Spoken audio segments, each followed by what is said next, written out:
Good morning, everybody. I am Steve, and this is my Rock and Metal Life. And we are here today, time of the season, coming up on the Halloween holiday, I guess, if that's what you call it. Observing the pumpkin pie time of the year. And just for no particular reason, not related to Halloween, anything else, not even on this date, I am going to talk about Def Leppard, a band that I have a long and storied, I guess by me, uh, engagement with. These guys, one of my favorites, and they're one of the ones that their career progression goes away from what originally got me into the band, and that happens with a lot of bands. And so just going to talk about them a little bit because I have been binging these guys probably this whole week. Let's see, we can go through the CDs here, but I went into one of these live DVD things I got back here, and that led me into the CD, and that led me to the records. And I've been listening to High and Dry on my way to and from work a couple days this week, and then this morning I got up and I drove up to Pine Flat before the sun came up, and on the way up there I listened to High and Dry, and on the way back I hit Pyromania. And it's time to talk about them. These guys are giants. These guys accomplished a lot. And whatever you think of the 80s, hair metal, our genre, rock and roll, whatever your opinion is on that, these guys are right in the middle of it. They helped it, or they caused it, or things of that nature. So I am going to go back to when I first heard of them. I tie Def Leppard in with the beginning of MTV. I remember them on the High and Dry record.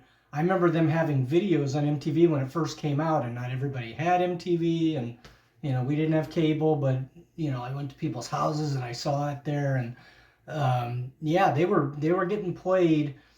Joe Elliott with his curly hair singing "Let It Go."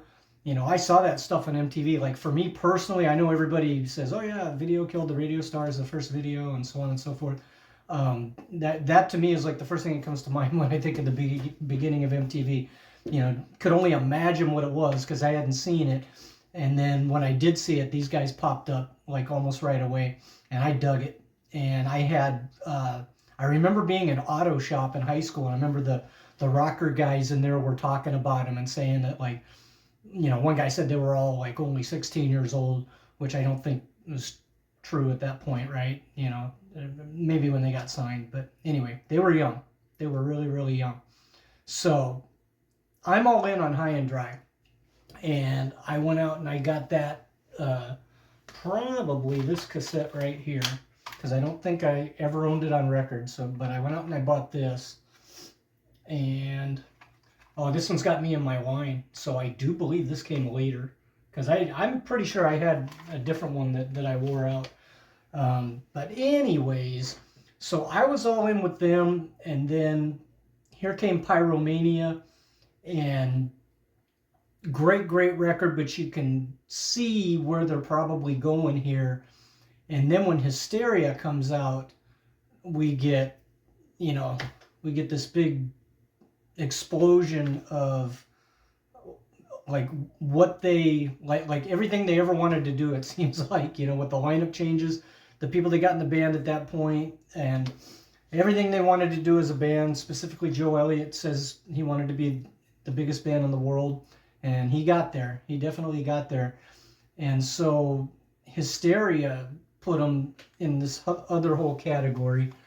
And then I guess I'll talk about that when I go through these. My time in the military is, it started with Pyromania, and then it ended with Hysteria. And of course, they had the long delay because, various things happened, not the least of which was the drummer, Rick Allen, got in a wreck and lost one of his arms, and they had to get him going again. with foot pedals and whatnot. So anyway, they were just as big as you could possibly get for that stretch of time. And then the whole world changed and away we went. But anyway, here we are with my On Through the Night cassette. And like I say, I think I got this down the road. I think this was like a reissue or something, because it's got Me and My Wine. And I remember that was like they re-released Bringing on the Heartbreak or something like that. I can't remember. But anyway, so I do have this. And then I also have Hysteria, which clearly I got later. And I've got this gem right here. This is a cassette that's got On Through the Night on one side and Pyromania on the other side, because I knew a guy that had a CD player that he could record from, and that was just amazing. So that's where I got this. And to go through the proper sequence here, On Through the Night, I did not have this at the time. I went and got it later. And on rock radio, like once High and Dry was out there, that's when I was in the mix.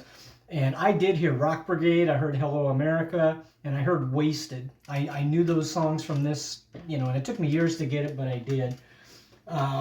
Then we went into High and Dry, and I'm going to talk about this as like one of my top records of anybody. This is in the category with Aerosmith Rocks, Van Halen 1984, Led Zeppelin Physical Graffiti.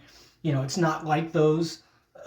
Sounds different, but this, man, to me, this is the On Through the Night is pretty good, but they're not there yet. This thing is just as solid as you can get. And I skip Bringing on the Heartbreak only because Bringing on the Heartbreak is like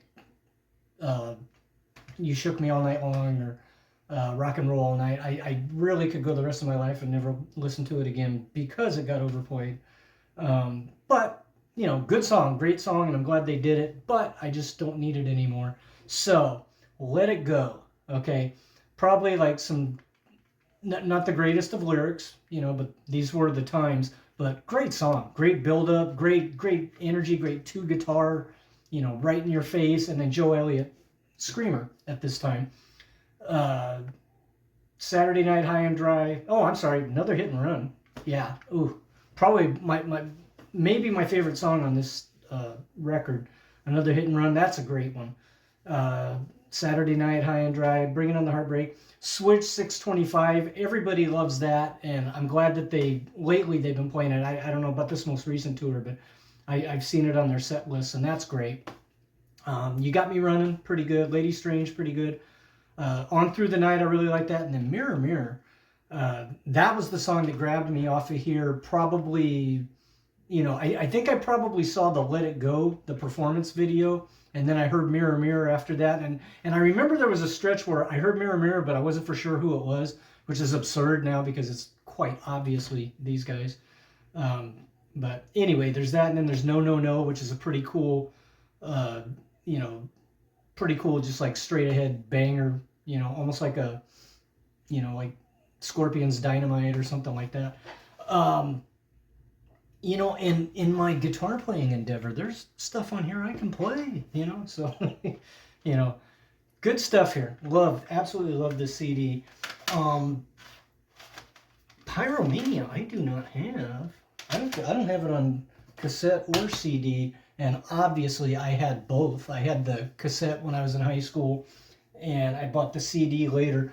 Pyromania, we go from double platinum on High and Dry to 10 times platinum, which of course we call diamond. This thing, man. Rock Till You Drop, not great, but a great way to start this record. Photograph, there's the game changer. Okay, there's between the song itself and then the video, and they're really accessible. Stage Fright, love that song. That's one of my favorites on here. Too Late for Love, another one. That's one everybody loves. Everybody that loves Def Leppard's really into that song for good reason. Die Hard the Hunter, really good. Foolin', I loved it at the time, but that was the first song here for me to get fatigued by. And then right after that is Rock of Ages. And that for me falls into the category of, good at the time, like kind of gimmicky or whatever. And I've moved on from it also. I don't, like don't hate that either one of them, Foolin' or, Rock of Ages. With Foolin', this is a me thing, obviously, but I don't like the stuttering. I just, any song that does that, I just, it kind of gets under my skin for whatever reason. Coming Under Fire, there's a good song. Action Not Words, that's like kind of a upbeat kind of thing, like not heavy, but that's a good rocking song. And then Billy's Got a Gun, kind of dark. That's a great record. And for that to be a diamond record at the time, I kind of didn't see that coming, but good for them, And a good part of the reason why it's a diamond record is because of what came after it. And these guys went through a lot. I mentioned Rick Allen losing one of his arms before, but there, I believe it's in here in the liner notes. They detail like all kinds of stuff that went wrong. And yeah, I remember this about this picture of like the one gig they played in that time frame, and it poured down rain, and it explains in here like all the twists and turns they had. And a lot of people give them credit, rightfully so, for not moving on from the drummer, finding a way to make it work. And there was, for a time, there was a debate like, this record sounds the way it does and does not sound the way this one does because the drummer can't exactly go that route anymore. I don't know. I don't know enough about it to know if that's true. I know when you see them live, they pulled the songs off just fine, But this clearly is coming from a different direction. This right here, and it's funny because it hadn't happened yet. This I kind of compared this in a way to the Guns N' Roses Use Your Illusions, because like when Guns N' Roses got to where we can do whatever we want, okay, well then they come out with this thing that's all over the place. And similar thing here, except they struggled to get this out. This is the one that put them where they could do whatever they want. And yet this is the eclectic, they're Queen on here, they're T-Rex, they're all their influences come through, and yet there's like progressive type stuff, and then obviously being the time frame, there's computerized stuff. But anyway, this you waited for him to come out with a record, and this is what you got. Women, great song. Rocket, to me, good, not great, but I know everybody loves it. Animal, that's a great song if you like the Photographs side of them. Okay, if you're offended by the fact that they're not the screamers and all that, then okay, you probably don't like that song. But it did quite well. Love Bites, I don't care for, and again, I know their fans, they die on a hill for that song. Pour Some Sugar on Me, kind of like Rock of Ages, dug it at the time, thought it was cool. Don't really have much use for it right now. Armageddon It, I do like that song. I liked it then, I like it now. Kind of an upbeat, like happy rock or whatever, but very good song, I think. Gods of War. And see, when I had this other cassette that I have no idea where it is. Somebody recorded just Hysteria for me.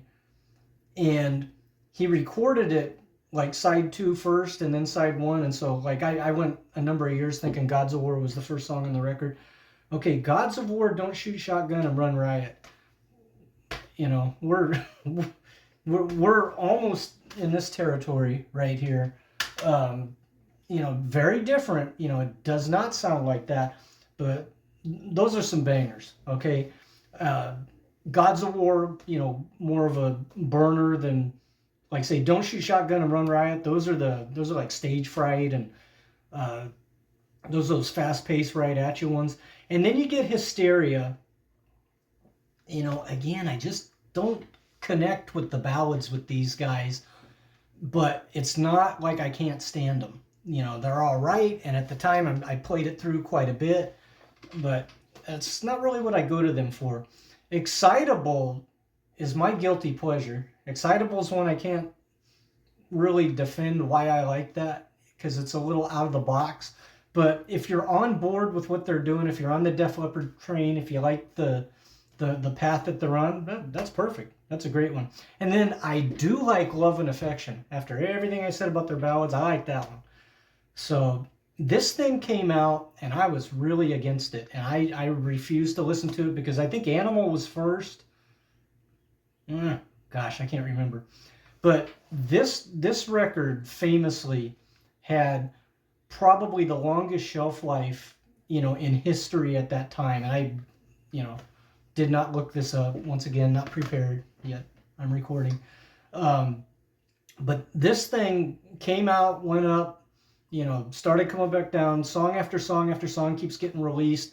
And my recollection, and this could be off, but my recollection is like a year later, like way down the road, I want to say it was the Pour Some Sugar on Me video that just made this thing go supernova.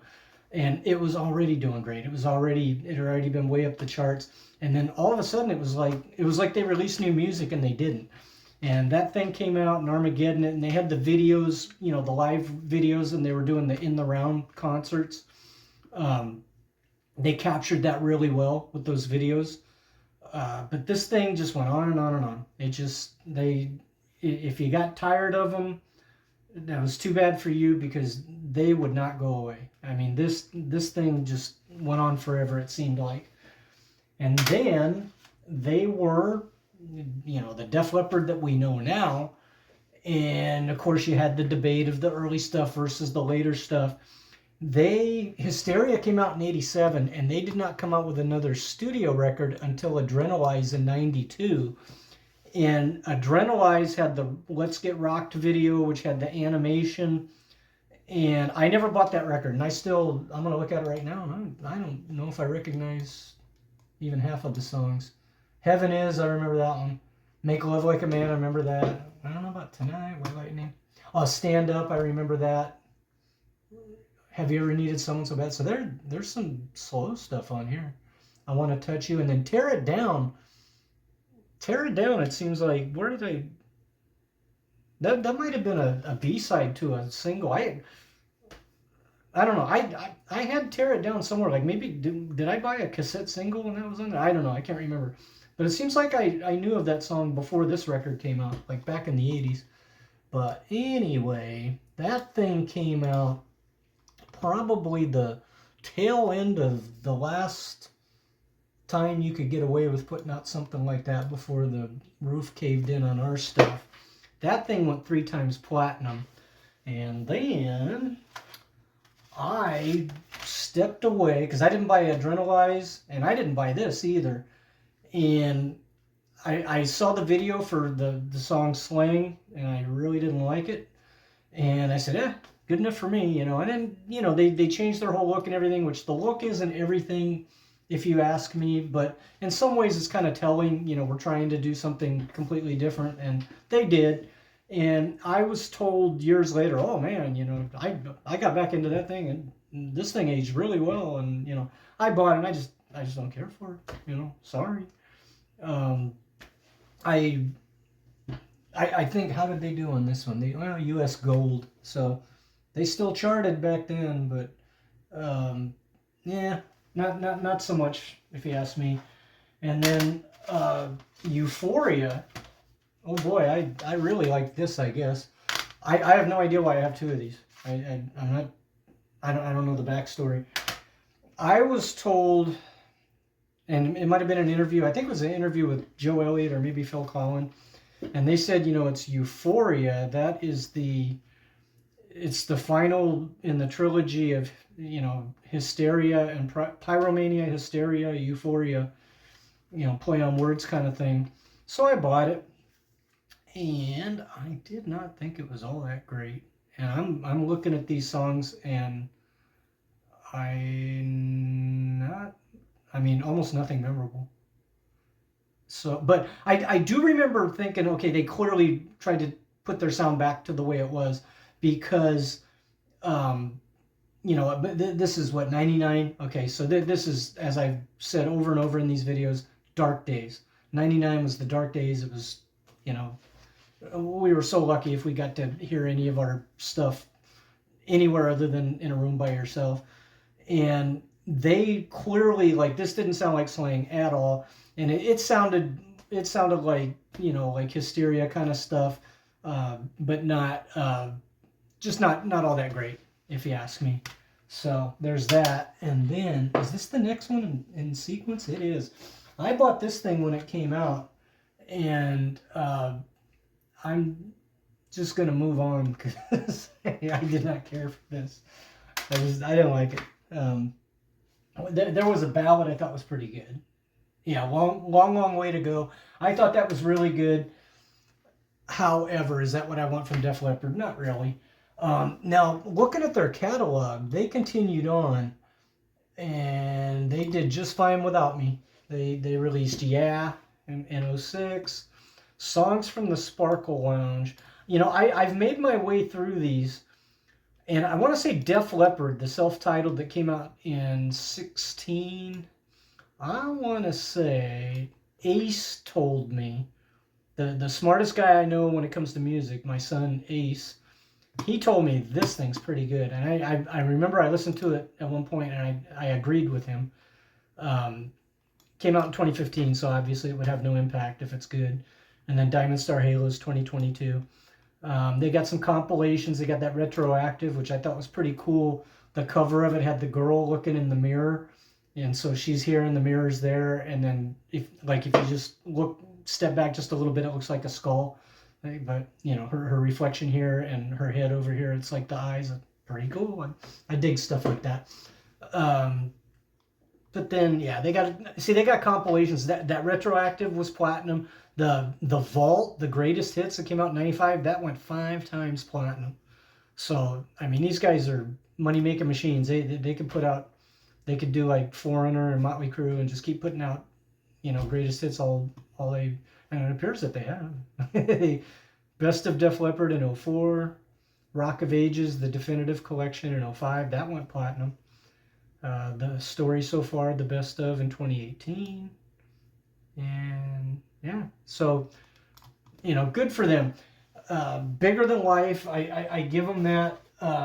This I bought at the time of, like, right after they did this tour, the Hysteria tour, they came out with this, and it is fantastic. You know, it's, I didn't get to see the tour. I didn't get to see them until they toured for Adrenalize. That was the first and only time I ever saw them. Well, that was the first time I saw them. At that point, you know, it was like, I remember I just couldn't believe that we had gone all this time, and that was one of my really big bands that I wanted to see, and I never had. And man, it starts with Stage Fright and Rock Till You Drop. I mean, there's 14 songs on here, and it's perfect. It's just perfect. So I remember buying this, putting it in the VHS player, and just thinking, oh man, this is the greatest thing. And then this is like a documentary look back on Hysteria, and you know how they made it and all that stuff. I don't know when this came out, and it even says, you know, featuring cuts from Animal Rocket, Women, you know. So it's not, this isn't like, it might have bonus stuff on here where you can see the full videos, but this is, you know, like a full-length documentary on the band. So, you know what? Oh, gosh. Did I say I was unprepared? I gotta get this thing.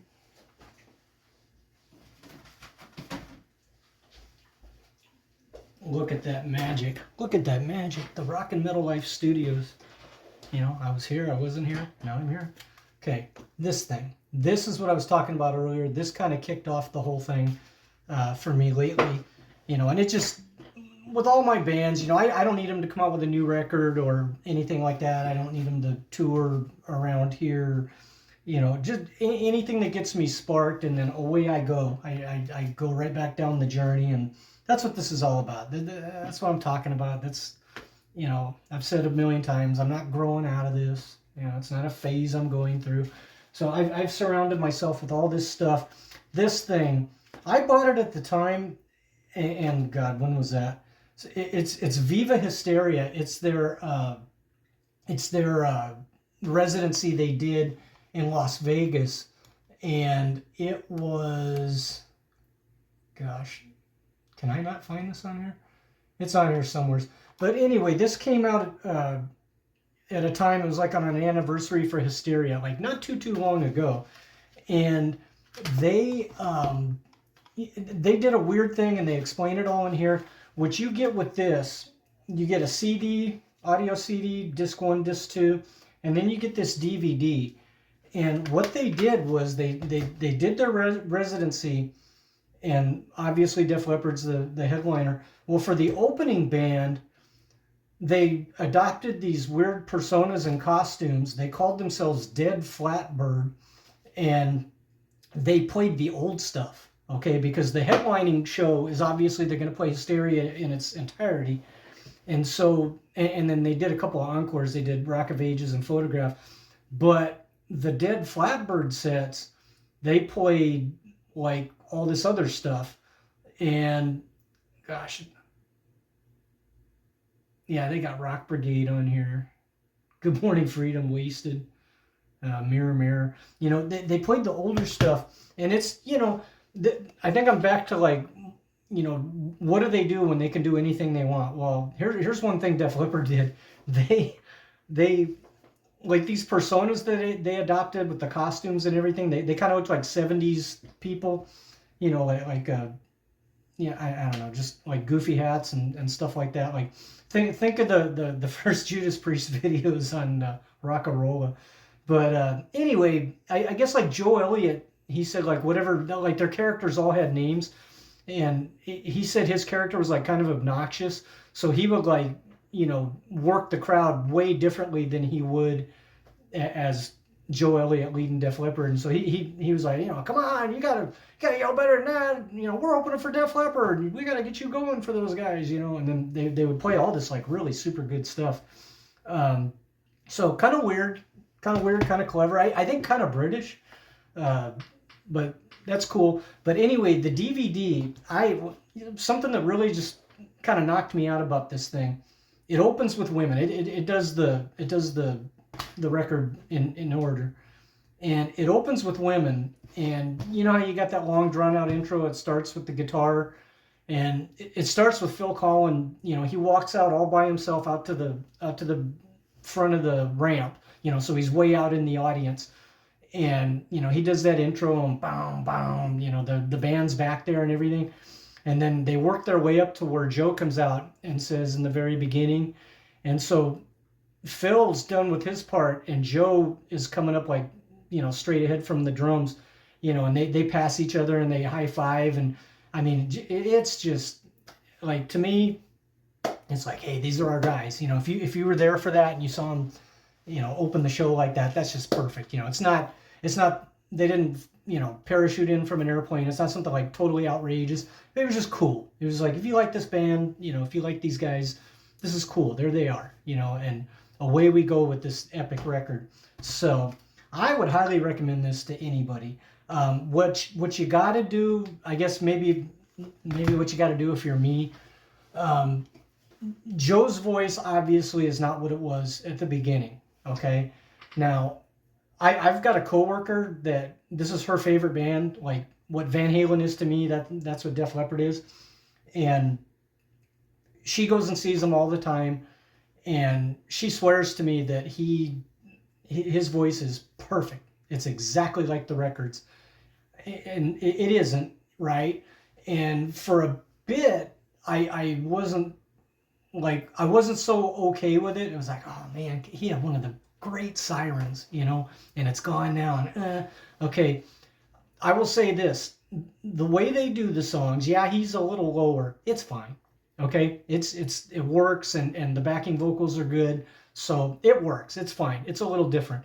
And if you're like me and the state of things today is, you know, a little depressing. Some singers more than others can't do what they used to do.